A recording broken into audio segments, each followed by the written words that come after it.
Hi hello kitties, இன்றைக்கி நம்ம டேயோட எஃப்எஃபான my ரகுட் husband episode 8 தான் பார்க்க போகிறோம். ஸோ லாஸ்ட்டாக எதோட முடிச்சிருந்தோம் அப்படின்னா, நம்ம டே அலமு பாட்டியை உள்ளே வரக்கூடாது அப்படின்னு சொல்லி தடுக்கிறாரு. அதனால் பாட்டி அழுகிற நிலைக்கே வந்துட்டாங்க. இருந்தாலும் முதலாக தன்னோட பேத்தி இன்றைக்கி தான் புகுந்த வீட்டுக்கு போயிருக்கா அப்படிங்கிறனால அந்த நேரத்தில் அபசகுணமாக அழக்கூடாது அப்படின்னு சொல்லி கண்ணீரை கட்டுப்படுத்திட்டு, இல்லை பேராண்டி, நீ தானே என் பேத்தியை படிக்க வைக்கிறேன், என்ன இந்த வீட்டில் தங்க வைக்கிறேன், என்னோட இன்னொரு பேத்திக்கு கல்யாணம் பண்ணி வைக்கிறேன்னெல்லாம் சத்தியம் பண்ணேன். அதனால தான்ப்பா நான் வந்தேன், மற்றபடி நான் வந்திருக்கவலாம் மாட்டேன் அப்படின்னு பாட்டியோட குரலே பரிதாபத்தை எடுத்து சொல்லுது. ஆனால் அதெல்லாம் கல் மனசுடைய நம்ம டேக்கு கொஞ்சம் கூட உரைக்கல. இங்கே பாரு, உன் பேத்தி சும்மா பார்க்க கும்முன்னு இருந்தா, அவளை அனுபவிக்கணும்னு ஆசையாக இருந்துச்சு. அதனால் சும்மா அவள் ஆசையை நிறைவேற்றி வைக்க போகிறதா போய் சொன்னேன். இது தெரியாமல் அவள் கூட வெக்கமே இல்லாமல் வந்திருக்க. நீ மட்டும்தான் வந்திருக்கியா, இல்லைனா உனக்கு இன்னொரு பேத்தி உண்டுன்னு கேள்விப்பட்டேன், அவளும் வந்திருக்காளா? மொத்த குடும்பமும் இங்கே வந்து கிடந்து சுகிச்சு வாழலான்னு நினச்சிங்களோ? உனக்கெல்லாம் அசிங்கமாக இல்லை? இங்கே பாரு, வந்த வழியாக திரும்பி போ. அதை விட்டுட்டு பிரச்சனை பண்ணேன்னு வச்சுக்கோ, 1 மணி நேரத்தில் உன் பேத்தியை என்னால் முடிஞ்ச அளவுக்கு அனுபவிச்சு முடிச்சுட்டு உன் கூட அனுப்பி வைக்கிறேன். நீ உன் வீட்டில் வச்சு அவளை பார்த்துக்கோ. எனக்கு அவள் தேவையில்லை. என் டீல் ஓகேவா? என்ன, கிளம்பி போகிறியா இல்லை பேத்தியும் கூட்டிகிட்டு போறியா அப்படின்னு அவன் கேட்ட வார்த்தையால் கட்டுப்படுத்தி வச்சுருந்த கண்ணீர் அப்படியே வெளியில் செதறுத. சரியாக 10 நிமிஷத்துக்கு முன்னாடி இந்த வீட்டுக்கு வந்து சேர்ற வரைக்கும் ஏதோ பேத்திக்கு ரொம்ப பெரிய வாழ்க்கை கிடைச்சிருச்சு அப்படின்னு பெருமையில் மிதந்துட்டு இருந்த பாட்டியோட இதயத்தில் ஊசியை வச்சு இறக்குன மாதிரி இருக்கு. என்ன செய்கிறதுனே தெரியல. அதோட திரும்பி போகலாம் அப்படின்னாலும் கையில் வெறும் 120 ரூபா தான் இருக்குது. அது மட்டும் இல்லாமல் எப்படி போகணும்னு கூட பாட்டிக்கு வழியும் தெரியாது. இதனால் ஒரு செகண்ட் மனசுக்குள்ளே பதட்டம் இருந்தாலும் தன்னால் பேத்தியோட வாழ்க்கை பாழாகக்கூடாது அப்படிங்கிற எண்ணம் மட்டும்தான் இருக்க. நான் போகிறேன் பேராண்டி, இனிமே நான் செத்தாலும் இங்கே வரமாட்டேன். என் பேத்தி அம்மா அப்பா இல்லாமல் பாசத்துக்கு ஏங்கி வளர்ந்தவ, அவளை மட்டும் நல்லபடியாக பார்த்துக்கோ. அவள் படிக்கணும்னு ஆசைப்பட்றா, அந்த ஆசையை மட்டும் நிறைவேற்றி வைப்பா. நீயும் என் பேத்தியும் 100 ஆண்டு காலம் குழந்தை குட்டியும் நல்லா இருக்க நான் கடவுள்கிட்ட வேண்டிக்கிறேன் அப்படின்னு அழுகுரலோட சொன்ன பாட்டி திரும்பி கூட பார்க்காம கட்டப்பையை தூக்கிக்கிட்டு அங்கேருந்து கிளம்பிட்டாங்க. அந்த வீட்டோட காம்பவுண்டுக்கு வெளியே வந்த பிறகுதான் சென்னை சிட்டியோட நெரிசல் எப்படி இருக்குது, வாகனங்கள் எப்படி போகுது அப்படிங்கிறத பார்க்கும்போதே உள்ளுக்குள்ளே பதட்டம். வலது பக்கம் போகவா, இடது பக்கம் போகவா, இல்லை நேராக போகவான்னு எதுவுமே தெரியல பாட்டிக்கு. கண்கள்லாம் கலங்கி பேத்தியோட வாழ்க்கையில் தப்பான முடிவு எடுத்துட்டோமோ அப்படிங்கிற எண்ணத்தோட அழுதுகிட்டே நடக்க ஆரம்பிக்கிறாங்க. ஆனால் அதை பற்றியெல்லாம் கவலை இல்லாமல் உதட்டில் ஒரு நக்கலான புன்னகையோட வீட்டுக்குள்ளே வந்து கதவை மூடுறான் நம்ம டே. அங்கே மயூரி நின்றுட்டுருக்கா. எங்க அவ அப்படின்னு அவன் கேட்க, சார் உங்கள் ரூமுக்கு கூட்டிகிட்டு போனேன், பட் அவங்க அங்கேருந்து வெளியே ஓட ட்ரை பண்ணதுனால அவங்க கை கால் மட்டும் கட்டி போட்டுட்டேன் அப்படின்னு அவள் சொன்னதும், கெட் அவுட் அப்படின்னு சொல்லி மயூரியை வெளியே எழுப்புறான். இதனால் வெளியே வந்த Mayuri, okay sir, good night அப்படின்னு பேசி முடிக்கிறதுக்குள்ளேயே கதவை பட்டார்னு பூட்டிட்டான். அவ்வளோதான். அது வரைக்கும் பொறுமையாக நின்னவ மின்னல் வேகத்தில் காம்பவுண்டு விட்டு வெளியே ஓடுறா. அங்கேயும் இங்கேயும் பார்வையை தெறிக்க விட்டவ அலமு பாட்டியை தான் தேடுறான். ஆனால் அங்கே பாட்டி இல்லை. அதோட பாட்டி எங்கே போயிருப்பாங்க அப்படின்னு கூட அவளால் யூகிக்க முடியாததால் இந்த விஷயத்த லக்ஷ்மிகிட்ட சொல்லலாம் அப்படின்னு கையில் மொபைல் எடுத்தவளுக்கு டே மேலே இருந்த பயம் லக்ஷ்மிகிட்ட சொல்ல விடாமல் தடுக்குது.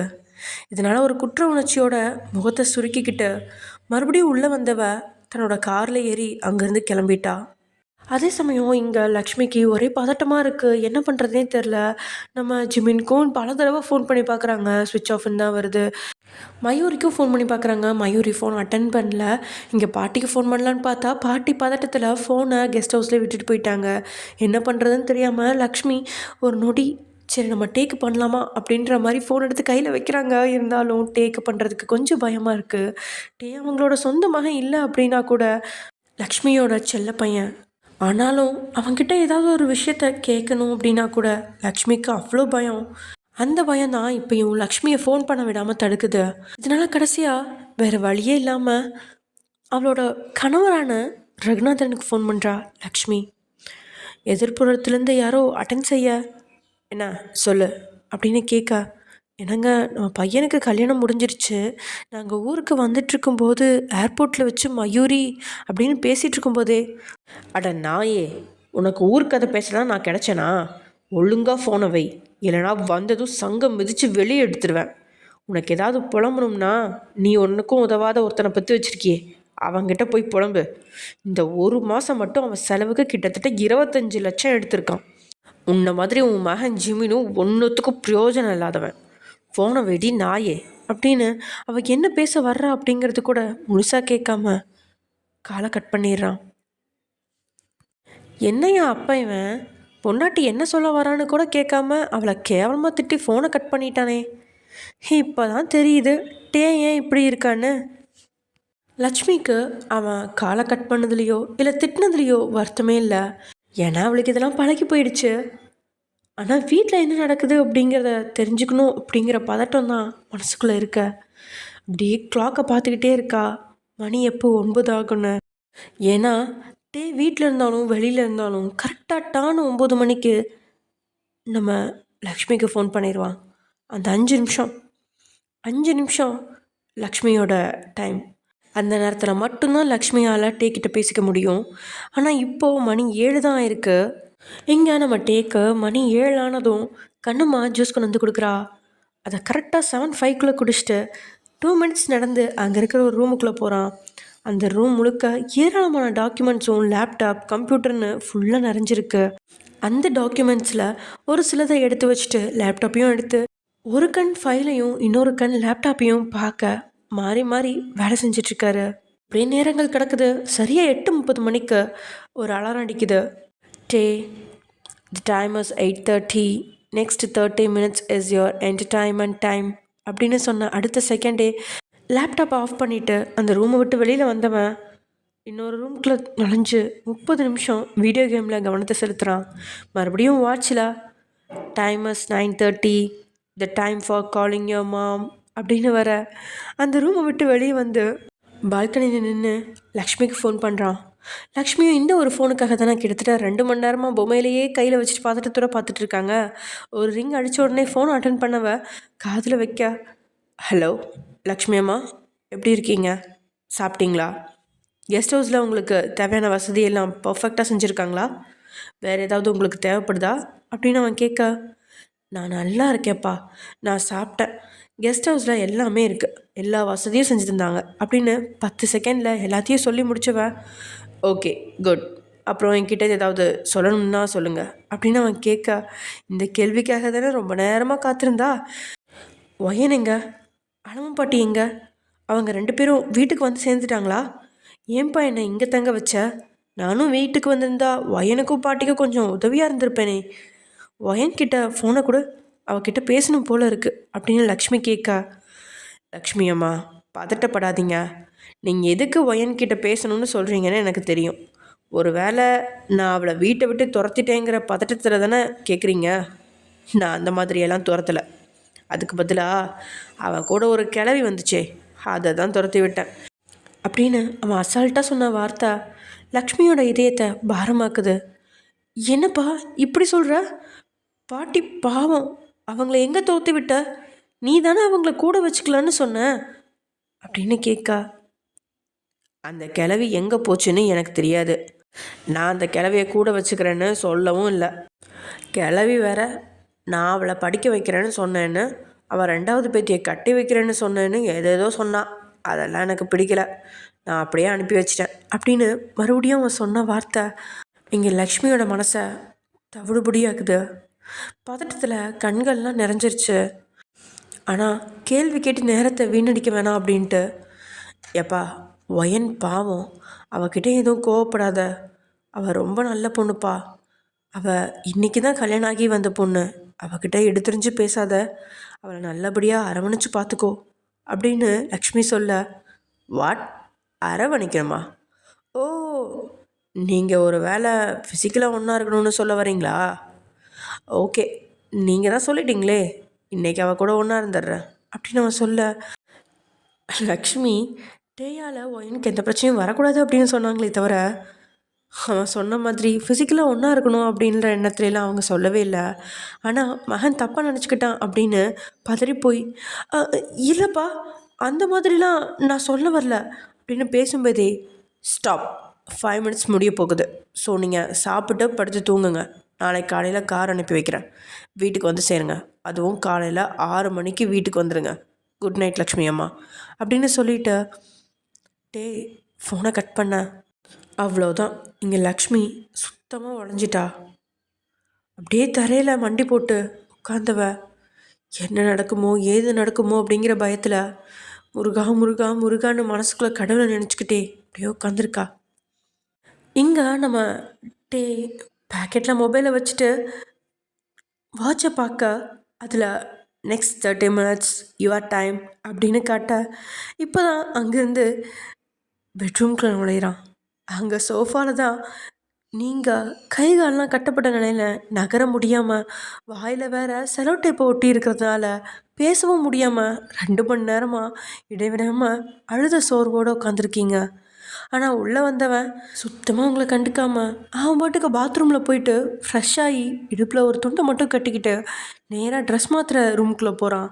ஆனால் நீங்கள் தலை நிமிர்ந்து அவனை ஒரு தடவை கூட பார்க்கல இப்போ வரைக்கும். அவனும் இதை கவனிச்சுக்கிட்டு தான் ட்ரெஸ் மாத்திர ரூமுக்குள்ளே போயிருக்கான். கால் முட்டி வரைக்கும் ஒரு பர்முடா பேண்ட்டு டிஷர்ட் போட்டுக்கிட்டு நேராக உங்கள் முன்னாடி வந்தவன் அப்படியே உங்களோட கையை பிடிச்சி இழுத்து சோஃபாலேருந்து கீழே தள்ளி அவன் அந்த சோஃபாவில் உட்காரான். கீழே விழுந்ததுக்கப்புறம் தான் நீங்கள் தலை நிமிர்ந்து அவனோட முகத்தை பார்க்குறீங்க. நேற்று பார்த்ததை விட இன்னைக்கு இன்னும் அழகாக தான் இருக்கான். அவன் நெத்தியில் வந்து விழுந்த முடியும் இன்னும் அவனை அழகாக்குது. ஆனால் அதை ரசிக்க நேரம் இல்லை அப்படிங்கிற மாதிரி நீங்கள் முனங்க அந்த செலோ டேப்பை லபக்குன்னு உருவுறான். அவன் உருவின வேகத்தில் உதடெல்லாம் செவந்து போயிடுச்சு. என் பாட்டி எங்கே, எனக்கு என் பாட்டி வேணும் அப்படின்னு நீங்கள் அழுகிறதுக்கு தயாராக, உனக்கு உன் பாட்டி வேணுமா இல்லை உன்னை கல்யாணம் பண்ணிக்கிட்ட உன் புருஷன் வேணுமா அப்படின்னு அவன் எடுத்த வாயோடையே கேட்க அவன் வார்த்தை இதயத்தை கத்தியால் கீறுது. என்ன பதில் சொல்கிறது அப்படின்னு தெரியாமல் அமைதியாகிறா. அப்படியே தலை முதல் கால் வரைக்கும் அவளை ஒரு நோட்டமிடுறான். சாதாரண ஒரு 500 ரூபா புடவை, ஆனால் அதை நேர்த்தியாக கட்டி அதோட மதிப்பை அதிகப்படுத்தி காட்டியிருக்கா. கையில் ஒத்த வளையல், கழுத்தில் தாலி கயிறு, காதில் ஒரு பொட்டு கம்மல், நெத்தியில் அரக்கு பொட்டு, உச்சி வகுட்டில் குங்குமம்னு சிம்பிளாக இருந்தாலும் அழகாக தான் இருக்கா. ஆனால் அவனோட கண்கள் அதை ரசிக்கலை, எரிச்சலோட தான் பார்க்குது. அப்படியே அவள் கை கால்களில் இருக்க கட்டை அவிழ்த்து விடுறான். அடுத்த செகண்ட் எழுந்து மின்னல் வேகத்தில் ரூமை விட்டு வெளியே போக கதவை திறக்க முயற்சிக்கிறா. கதவு திறக்கலை. இதனால் அங்கேயும் இங்கேயும் கதவை தட்டி அடித்தவ கிட்டத்தட்ட 2 நிமிஷத்துக்கு மேலே அதுலேயே போராடி முடிச்சுட்டு என்ன செய்யறதுன்னு தெரியாமல் திரும்பி பார்க்குறா. ஆக்சுவலி கதவை திறக்க முடியாமலாம் இல்லை, அவளுக்கு கதவை திறக்க தெரியல, அதான் மேட்ரு. எதுவுமே தெரியாமல் பின்னாடி திரும்பி பார்க்க அப்படியே பயந்து போய் பின்னாடி இருந்த கதவுல தலை மோதி நிற்கிறா. ஏன்னா அவள் பக்கத்தில் ரொம்ப நெருங்கி நின்றுட்டுருக்கான் டே. அவனோட பார்வை உங்களோட விழிகள் மேலே படர்ந்துருக்க, உங்களுக்கோ அவனை பார்க்குறதுக்கே ஏதோ ஒரு நடுக்கம் இருக்க. தலை குனிஞ்சு என் பாட்டிக்கிட்ட போகணும் அப்படின்னு சொல்ல, அதான் சொல்லிட்டனே உனக்கு உன் பாட்டி வேணும்னா போ, ஆனால் உனக்கு புருஷன் வேண்டாம்னு முடிவு பண்ணிட்டு உன் பாட்டியை தேடிப்போ அப்படின்னு வார்த்தையில் விளையாண்டுட்ருக்கான். உங்களுக்கு பதில் சொல்ல தெரியாமல் அப்படின்னு நின்றுட்டுருக்கீங்க.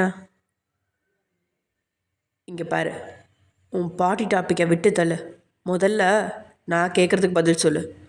நீ ஏதோ படிக்க ஆசைப்படுறதா உன் பாட்டி சொன்னாலே, என்ன விஷயம் அப்படின்னு அவன் கேட்க, பாட்டியை துரத்துனா அப்படிங்கிற கவலை, அவன் மேலே இருக்க பயம் ரெண்டும் இருந்தாலும் அவன் இப்போதைக்கு கேட்ட கேள்வியால் மனசுக்குள்ள ஒரு நிம்மதி தோன்ற தான் நிமிர்ந்து அவனை பார்த்தவ, நான் படிக்கணும்னு ஆசைப்பட்றேன், என்னை ஏதாவது ஒரு டிகிரி படிக்க வைங்க, ஏதாவது ஒரு டிகிரி, தமிழ், ஹிஸ்ட்ரி, டூரிசம், பாட்னின்னு ஏதாவது படிக்க வைங்க ப்ளீஸ் அப்படின்னு அவன் கேட்க, படித்து என்ன செய்ய போகிற, வேலைக்கு போக போறியா?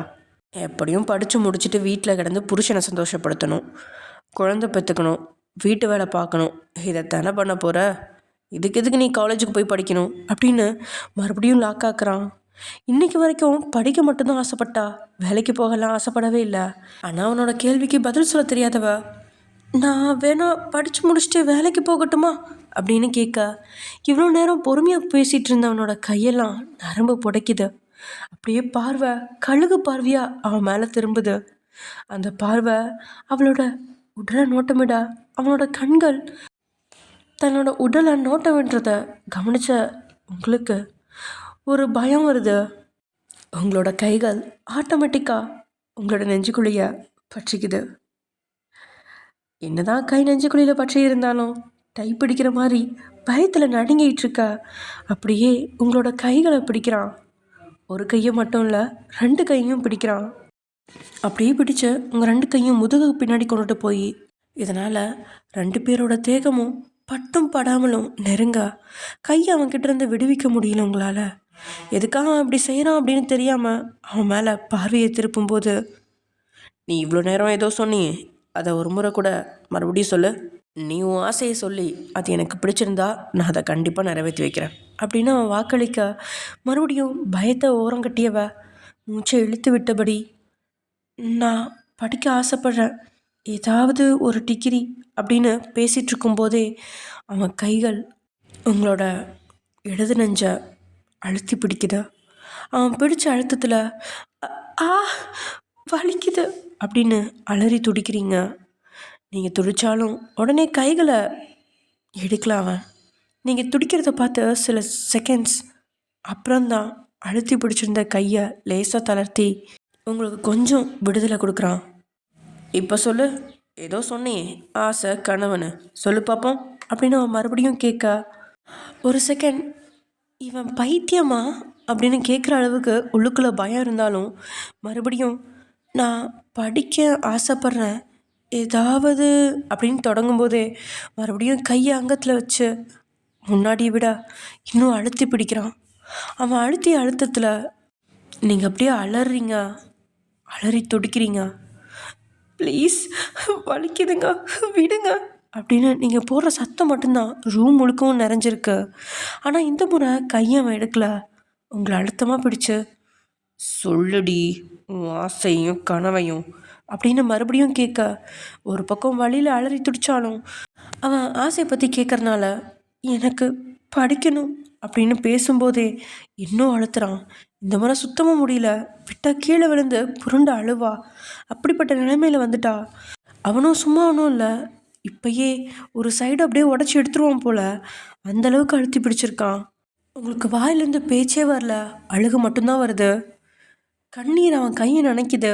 அவன் கண்டுக்காம, சொல்லு உன் ஆசையை சொல்லு அப்படின்னு அவன் மறுபடியும் கேட்க, வாயை திறந்து பதில் சொன்னான். 2ல் 1 தான் மிஞ்சும் அப்படிங்கிறத புரிஞ்சுக்கிட்ட நீங்கள் ஆட்டோமேட்டிக்காக ஆசையே இல்லை அப்படிங்கிற மாதிரி தலையாற்றிங்க. அதை அப்படியே பார்த்தபடியே அழுத்தம் கொடுத்துட்டு இருந்த கைகளை முழுசும் உங்கள் உடல்லேருந்து விடுவிக்கிறான். Very good. இந்த மாதிரி சமத்து பிள்ளையாக இருக்கணும். அதை விட்டுட்டு ஓவராக ஆசைப்பட்டா ஃப்யூச்சரில் உன் குழந்தைக்கு பால் கொடுக்க இது இருக்காது அப்படின்னு வார்த்தையால் மிரட்டிட்டு சோஃபாவில் போய் உட்காடுறான். உங்களுக்கோ வழியில் உயிரே போகுது. ஆனால் சத்தம் போட்டெல்லாம் அழகலை, அப்படியே தலை குடிஞ்சு நின்றுட்டுருக்கீங்க. உங்களே கண்ணு மிக்காமல் பார்த்துட்டு இருந்தவன் ஃபோன் ரிங் அடிக்க அதை எடுத்து காதில் வைக்கிறான். சார், உங்கள் தம்பி சிம்லாவில் இருக்கார் அப்படின்னு சொல்ல, ஒரு டீம் அனுப்பி வச்சு முதல்ல அவனை வீட்டுக்கு தூக்கிட்டு வாங்க, அதுக்கப்புறம் எல்லாத்துக்கும் சேர்த்து ஒரு பஞ்சாயத்து இருக்குது அப்படின்னு சொல்லிட்டு காலை கட் பண்ணுறான். அப்படியே வாட்சில் இட்ஸ் 9:30 ஸ்லீப்பிங் டைம் அப்படின்னு சொல்லிட அவன் பாட்டுக்கு கட்டில் போய் படுத்தவன் ரூமில் இருந்த லைட்ஸ்லாம் ஆஃப் பண்ணிடுறான். மொத்த ரூமும் இருட்டாயிடுச்சு. வெளியில் இருக்க நிலவு வெளிச்சம் மட்டும் லைட்டாக உள்ளே வர அப்படியே தூங்கிட்டுருக்க டிவியை பார்த்துட்ருக்கீங்க. இதுதான் வாழ்க்கையா அப்படிங்கிற மாதிரி விரக்தியில் அப்படின்னு நின்ன இடத்துல நின்றுட்டுருக்கீங்க. ஓகே ஃப்ரெண்ட்ஸ், இதோட இந்த எபிசோட முடிச்சுக்கலாம். நெக்ஸ்ட் எபிசோடில் என்ன நடக்க போகுது அப்படிங்கிறத நெக்ஸ்ட் எபிசோடில் பார்க்கலாம். ஓகே, பாய்.